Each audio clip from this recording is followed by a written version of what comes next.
Couple things before we get into this week. I know I said it the other night, but just want to thank our fans again for the sellout last Saturday against Charlotte. Every week as a team after a win, we have our awards each week, players of the game. I mentioned that to you guys on the Sunday night teleconference, but then we also do a Gamecock MVP is what we call it, and that's somebody that's gone above and beyond, or somebody we want to honor, somebody that maybe a player, maybe a coach, maybe a staff member, maybe somebody in the community. It's a lot of different things, just somebody that embodies what we're about as a program. So we had two winners this week. One was this man right here, Joe Lyle, for all he does to go above and beyond the call of duty and some things that he did last week to get the video board up and operational for the game on Saturday as well, that he did on Friday and Saturday to get that done. But then the other one that our team and I that we honored as the Gamecock MVP for last week was our fans. To have another sellout in Williams-Brice Stadium. 2 of 3 were non-SEC football games. I watch all around the country, and I turn on games when I watch, and I see half-empty stadiums. I see quarterbacks at other schools talking about how bad the atmosphere is at his own home game. I hear talk about how hard it is now to get people in the seats, that it's easier to just stay at home and watch TV.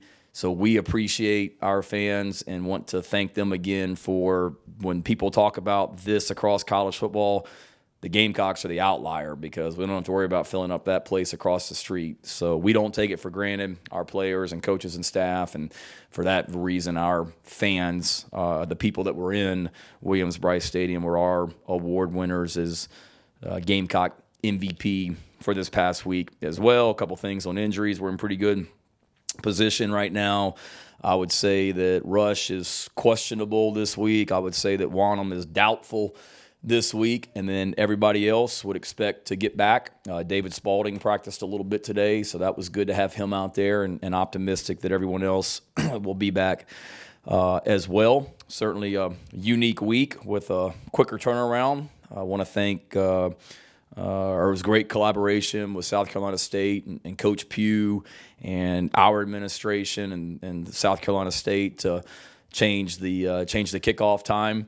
So glad we were able to get that done, and want to thank our, this is a university decision, and certainly appreciate our university and working with athletics and the conversations that Coach Tanner and our administration had as well, along with South Carolina State, because I know it's a lot that goes into changing a kickoff time.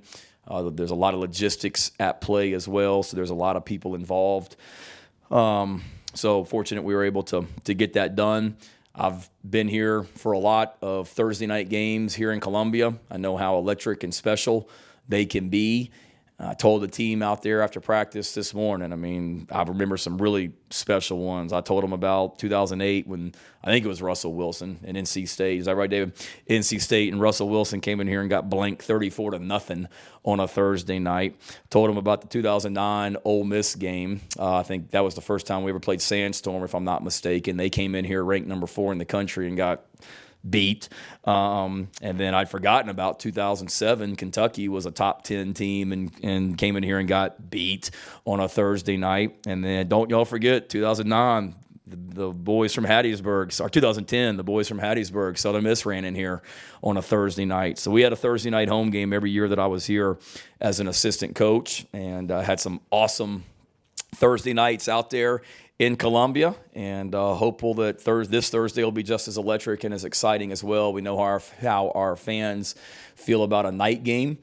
Our players were excited this morning when I told them as well, and not sure what the latest is on the TV, but I'm assuming it's going to be on television, and very few schools that'll be on at the same time, if any. I think there's a West Coast game or Mountain West game on Thursday night, but won't be a lot to choose from if people want to watch college football on Thursday night. So excited about it, but we've got to also play well. This is a really talented team that Coach Pugh has. So much respect for Buddy Pugh and the man he is and the coach he is, And then as well, I mean, just the legends of South Carolina State, guys like Willie Jeffries, who I've got so much respect for and I enjoy being around every chance I get. So tons of respect for their program.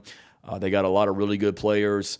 There's a lot of talk last year about Jackson State, and rightfully so. People forget that South Carolina State beat Jackson State 31-10 in the last game of the season in their bowl game last year as well. A lot of guys that are key guys that were on that team are still on this team as well. This is a really, really athletic group led by a veteran quarterback. A lot of these NFL scouts that come through Columbia to watch us practice, when I usually ask them where you headed next, and the majority of them are headed to Orangeburg to go watch South Carolina State, because I know they had a high draft pick last year in the defensive back, and they're going to have some guys off this year's team that are going to be draft picks as well, notably that the receiver, number one, that they have out there as well. So this is a really athletic group, and we know how important this game is to them and our state and us as well. So we've got to have a really quick preparation, but a solid preparation, because this is a talented team coming in here that'll be excited to play on Thursday night as well. So what kind of questions y'all got? Well, Art, even raise your hand. You know you're not going to get the first question over David, Ben. You and Rick, y'all are racing for that first question. One day, goals. It's going to not show up one day.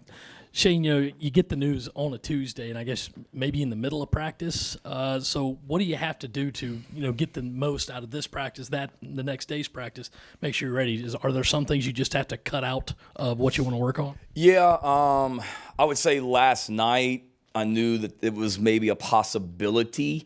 So you kind of had like plan A, plan B, and I didn't tell everybody. I mean, I've kind of had conversations with the coordinators, just say, don't be shocked.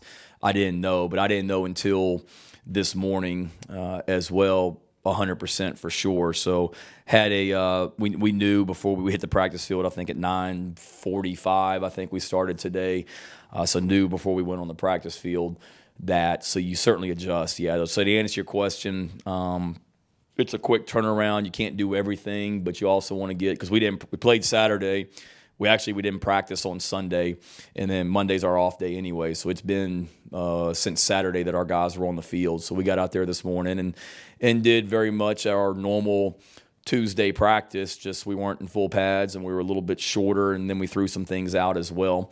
And then tomorrow and the next day will be kind of a combination of what we typically do on a Thursday and a Friday, just condense it and try and get it done in 2 days closer to game time. So yeah, it's unique. We didn't play any Thursday games on a short week when I was at Georgia or Oklahoma, but we did a bunch of them, obviously, when I was here as an assistant coach, and then I was at Virginia Tech. We used to play a lot of Thursday night games as well, so it's not the first time we've done it. And then we told our players this morning it's very much like the NFL teams that play on Sunday and then turn right back around and play on Thursday. And I think this week it's the Dolphins and the Bengals, so we actually reached out to Miami just to kind of get an idea of what their schedule was this week. And then we've got NFL coaches here, guys on our staff that have coached in the NFL that have done that as well. So there's no perfect plan, but we're trying to put together the best thing for our team at this moment. Hey, Shane, you were on staff here in 2009, the last time the Gamecocks played SC State. What do you remember about that game? And also, when you talk to the team about SC State, do you mention the pride and the tradition the Bulldogs have, especially producing 4 guys in the Pro Football Hall of Fame? Yeah. I'll be honest with you. I remember that we ran a reverse on a kickoff return that night is the only thing I remember about that game. I'll be honest with you. I was coaching special teams and had a thing that we had been working on. I think it was like Wesley Saunders was involved maybe, but kind of caught it and ran a reverse over there towards their sideline. And I'll be honest, that's about all I remember about it. But in regards to our South Carolina State, I think our players know for sure. And that's no disrespect to South Carolina State. Every week we don't spend a ton of time talking about the other team, but we also made them very aware this morning that this is a talented team. There was a high draft pick last year on their team. They're going to have NFL players or players get drafted off this year's team. We've got so many guys on our team from South Carolina. They know what this program, South Carolina State's program, is about, without a doubt. And I was looking at their roster yesterday. I think their entire roster is from South Carolina, except for 9 or 10 guys that are not from South Carolina. So everybody on our team pretty much knows everybody on their team. So there's great pride on both sides, and there's a ton of respect for South Carolina State's program. And all you have to do is turn on the tape and see that, and then also see what they were able to do last year against quality teams like Jackson State. Hey, Coach. Even with the guys that are just coming off of injuries, are technically healthy but still banged up, how does having that short turnaround affect recovery? Like, is there anything you're doing to kind of just adjust things for that group that's, either not quite healthy or freshly healthy? Yeah. No, it's that's the one, I don't want to say negative, but one thing that's maybe not as good because it's less time for those guys to get well. Part of that was we didn't practice on Sunday, so it gave them a little bit of extra time in the meeting room, in the weight room, and in the training room to kind of get their bodies recovered and whatnot going into the new week. Yesterday was an off day, so that was kind of a physical break. So even though they're off, I mean, those guys are doing whatever they can to get ready to play as well. And if they weren't able to do much in practice today, there's really not much you can do tomorrow because tomorrow is the day before the game. So honestly, it's just kind of trying to fit a lot of recovery and rehab and prep into a shorter period of time. And whether it's an injured player, whether it's a coach who now has 2 less nights or days of preparation like you normally would be. I mean, normally, what's today, Tuesday? So normally I'd be walking out of here and we'd be getting ready for the Wednesday practice, which is third down, and then the Thursday practice, which is red zone, and then a Friday walkthrough. Well, we don't. I mean, we'll walk out of here now and spend the rest of the day getting ready for third down, red zone, end of game situations, 2-minute, 4-minute, coming out, all that you normally have all week to do. So it's just there's not enough hours in the day, but also, for the players as well, there's got to be an even higher sense of urgency, to get ready to play, whether you're healthy or not. Shane, a little bit off of what Rick was asking. I mean, you've seen it with in Mississippi where, the Mississippi schools don't always play Jackson State. I know you guys have played South Carolina State a couple of times in the last few years. I guess I don't know that it's on the schedule, at least for the next foreseeable future. I mean, is this a game you guys would like to keep on the schedule at least going forward? Or I guess how does I think it's great for the state. I know we play Wofford and Furman, I think, coming up in the next couple years as well. So I think it's great for the state when you have when you're able to play the in-state schools are able to play each other. I know South Carolina State played Clemson last year, and we obviously play them this year. So, yeah, I'm all for it. And it's a talented team that you're going to play each and every year. It's a well-coached team, and it's a program that we have a ton of respect for with Coach Pugh and what they do. Kind of taking you back down memory lane again. You were on the Georgia staff in 2016, where the game got pushed back because of a hurricane. Do you remember? Do you remember anything about that week and kind of how weather affects preparation? Or it's a little bit different this time with being up. But is there anything you remember from that? Yeah, good question. I'd forgotten about that. It was a Sunday game, wasn't it? Not much, because I want to say we found out like on Thursday of that week that the game was getting moved. So we had really at Georgia.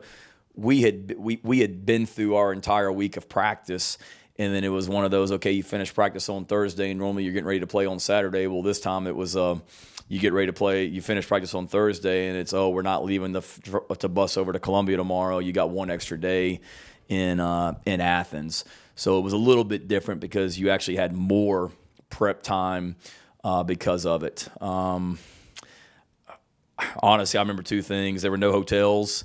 So whatever hotel we were supposed to stay in, we couldn't get into. So we actually stayed at the National Advocacy Center right here on campus, that's a story in itself. And it's the things that stay with you. I remember there was a presidential debate that night between what would have been Trump and Clinton, I guess, in 2016.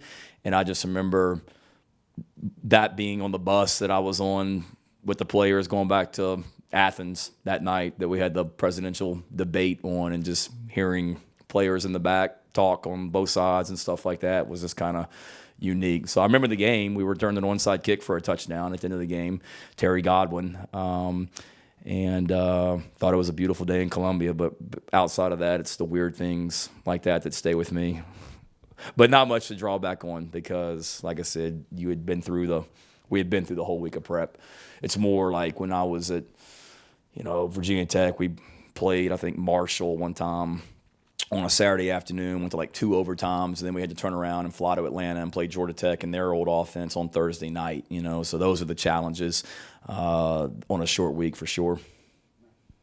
You've mentioned Coach Pugh a few times at this point. Just how well have you gotten to know him? What's that relationship like? I think you guys were at Coaches for Charity this summer together and a lot of other events. Just what do you like about that relationship with him and what a staple he is around here? Yeah, he's just such a great man, to be able to be at one school for so long. Says a lot about him, the kind of person he is and the coach that he is as well. He's so respected in this state from his time as a high school coach and then what he's done as a head coach now at South Carolina State. Just being able to, him being at Carolina or him being at South Carolina State, me being here, obviously you cross paths, whether it be, recruiting in schools at the same time, or like you mentioned, the Coaches for Charity event that Rick's a part of in the summertime as well, getting to spend time with him and Coach Jeffries at that event also. They have a touchdown club or a quarterback club down in Orangeburg that I think I spoke at when I was an assistant coach, and some of our coaches have been involved in as well. So tons of respect for him, and it starts with the kind of person he is, but a fantastic coach as well. Hey, Shane, what were those conversations like with Ray Tanner over the last couple of days? Do you have that much input when it comes to something like this? Like, hey, can we move this to maybe Sunday or move it to the end of the season? Were there conversations like that? And I guess the other part is, what did you learn from the Miami Dolphins this week? Let me see. First of all, with Coach Tanner, it wasn't super in depth. It really didn't get to we never really talked about changing the day of the game other than moving it up to Thursday. There were a couple different scenarios we talked about kickoff time wise for Saturday that came up. Thursday then came up, and this was last night. Dinner time probably started. He and I talked on the phone about a couple different things, and then I want to say that he reached out to our bosses here at Carolina, and he reached out, I believe, to Coach Pugh as well, to kind of see where they were with things. And I was all for Thursday, and South Carolina State obviously was all for Thursday, and then beyond that, it was me just giving my opinion, and then after that, it was out of my hands. I mean, we were ready to go either way, whether it was Saturday, whether it was Thursday, or whenever. And then in regards to the Dolphins, honestly, not much. Saw their schedule for what they were going to do. What's today? Tuesday, what they were going to do tomorrow, and what they were going to do on Thursday. So that was really the kind of the gist. There wasn't an in-depth conversation with me and the Dolphins in regards to our schedule. It was just a copy of what their schedule was or is today, tomorrow, and Thursday. And then also just being able to talk to Freddie or Jody or Sterling Lucas and those guys on our staff that have been a part of short weeks in the NFL. And it's a little bit different too because we have this thing called class, that Tua doesn't have as the quarterback for the Dolphins right now. So he's got a little bit more time during the day to get ready for the Bengals this week as opposed to Spencer Rattler, who's going to class right now, today and tomorrow. Yeah, putting on a bit of a long lens here. How would you describe Coach Pugh's significance in the state, in the sport, and in the coaching firmament you've been around since you were an infant? Yeah, that's deep. Strong, like I said, goes back to the kind of person he is. But I think anytime, and I saw this with my dad at Virginia Tech, anytime that you're able to stay at one school so long and to also coach in one state for so long goes to show how, one, how good you are at your job, two, the kind of person you are, and then three, the kind of coach you are, to be. Because if people in this state don't like you and don't think you're very good and don't think you're a great person, you're probably not going to last long coaching in this state, whether it's high school, college, whatever it may be. He has, and it's a testament to him. And then I think you look at his coaching staff and the guys that are on this staff. I mean, there's a lot of guys that they either played for him at South Carolina State or they've coached with him for a long, long time. And, it reminds me a lot. Same thing, my dad being at Virginia Tech for so long and a staff that was with him for so long as well starts with the kind of people they are. Shane, I know it's all about, this week's game and everything, but you're the head coach. You've got to think about it. Have you thought about the logistics of the weekend? Usually after Thursday night games, the guys get, they get to go home perhaps or something, but we don't know what's going to happen with this storm or anything like that. So have you thought about what's going on after Thursday's game? Yeah, you're correct. All we're focused on is the game on Thursday, but certainly, they're 18, 19, 20-year-old kids. They want to know what their schedule is, for the weekend as well. So they'll be off on Saturday. Our guys, they need a little break. Coaches too. We as coaches, I don't think we've had a true day off since the first day of practice or the day before the first day of practice back in August. So Saturday will be a day that we're not here in the facility. For sure, players, depending on what the weather is, they'll have that day off as well if they want to get home. And then I think Friday is depending on weather and for all the students that are reaching out to me about the class schedule on Friday, I don't decide if classes are canceled or not here. As I'm on your side, I want to help, but I don't make that call. So stop contacting me. But depending on what the class schedule is on Friday, for the students here at Carolina, whether there's classes or not, and I don't know, would determine a lot based on what our guys do. But ideally, we'd have class. I'd get them here on Friday, the players. We'd be able to kind of put this game to bed, the South Carolina State game, check injuries. Hopefully there are none, and then give them Friday night, Saturday, and then we'd be back in here on Sunday getting ready for the next game. Shane, kind of sticking with football, but Sat was in here a week or 2 weeks ago talking about still learning what this offense does well. Now that you're a quarter of the way through the schedule and kind of have a bigger sample size, what does this offense do well, and what's maybe next for it outside of consistency? I think if we need to be able to me, we've shown that we can run the ball, and I don't just take the South Carolina State game. I take what I told you guys from the Arkansas game. We didn't run it a lot, but when we ran it in non-goal line, short yardage situations, we were somewhat efficient against Arkansas. Georgia, I know the game got out of hand a little bit there in the second half, but we were able to pop some runs in there and even early on as well. So I've got confidence in our run game, so I believe that we'll continue to get better there and that we've shown that we can run the ball.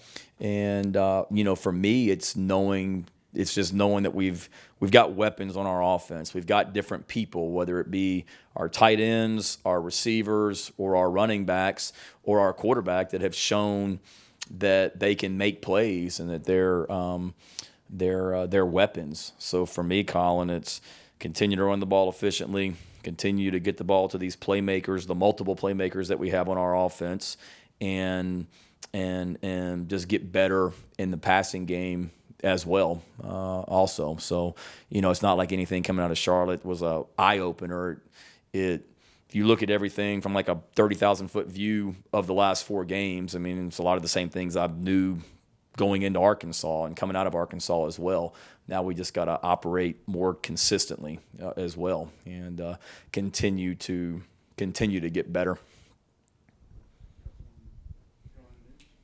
Yeah, so you mentioned the Thursday night games from when you were an assistant coach here. Yeah. What's your favorite memory from those? Probably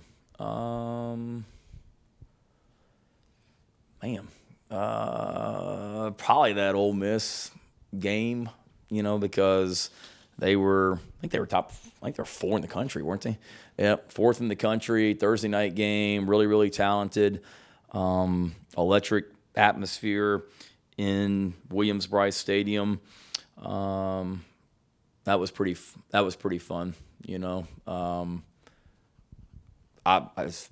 I'm weird, like how I'm wired, but just the plays that stand out, like they faked a field goal in that game, Ole Miss did, and probably would have worked, but I actually screwed up, and the block that we had called, I called it backwards, and I think they were over on their right hash, and the block that I called for our field goal block team, I called as if we were on the left hash, which it should have worked if we had lined up like they thought we were going to line up. And because I screwed it up, we actually stopped them. So I looked smart and all that. That's That's the thing that stands out from that game. I wish I had more for you, but I think it's the plays that almost like are catastrophic that stay with you that you avoid because of your own stupidity. They stay with you. Speaking of catastrophic plays, does anybody from the Dolphins ask y'all about punting and best ways to go about all that?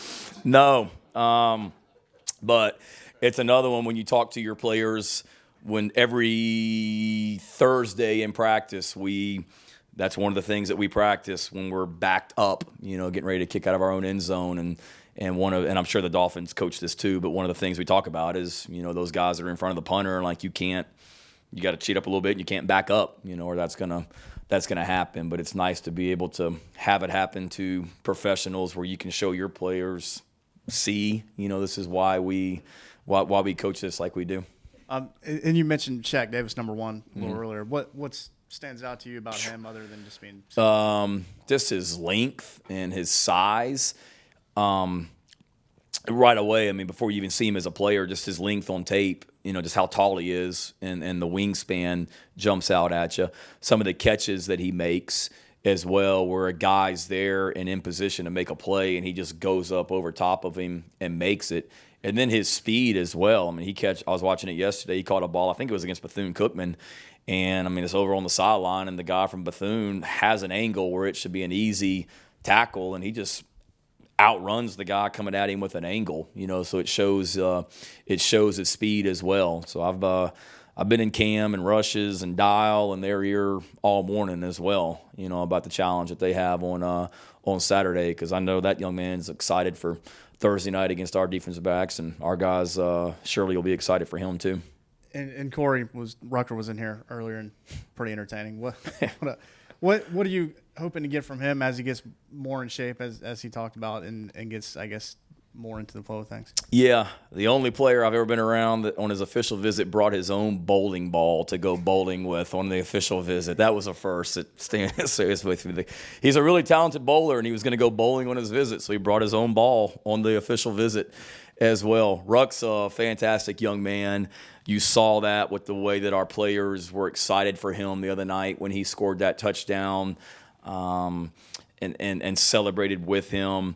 People, I think, love his spirit and his energy because of I know it's been frustrating for him. I think I said this the other night, but just he never got down. He just kept working, always had a smile on his face. And then I think he's just another guy that brings a dimension to the passing game, and you can't have enough of those guys as well. But to be able to add another guy that can help from a offensive standpoint, help from a special team standpoint, continue to bring big play ability to the offense, you can't have enough of. Hey, Coach, what is the general mood of the players for this quick turnaround? Are they excited for the challenge? And then also in terms of defense, is it easier to bring that momentum over to the next game with the games being so close, or is it kind of harder because of the less time to rest? I think the players are excited. They didn't know. And then I told them this morning, in the team meeting before we went on the field, and it was one of those, like I told them, and it was kind of hold your breath for a second. Hopefully they're excited about it, and they were. They were very excited about the opportunity to play on Thursday. I think they're very excited about the opportunity to be on television in prime time and a night game. So there's a lot of excitement about that for sure. And the way we practiced this morning too showed that as well. It wasn't a practice where it was like, oh man, we're playing Thursday, we're playing in 2 days. We had a great practice this morning. And then I think it's probably easier. I think it's, anytime you have success, you want to get right back and get at it again as quickly as possible. It's like a team that wins a football game and then has an off week. A lot of times you'll hear coaches saying, we don't want the open week or off week this week. We'd love to just keep going. And I think it's the same thing. So the opportunity to get back out there on Thursday, 5 days after we, played better in the second half against Charlotte than what we did in the first half, particularly defensively, I think it makes it easier to get back out there and go right back to work. Hey, Coach, thinks you don't have any say over the classes, but sticking with the defense, defense really turned it on in the second half. Yeah. You guys got Cam Smith back. You're getting R.J. Roderick back. What does that mean to get these guys back, and continuing to generate momentum like you did in that second half going down the stretch?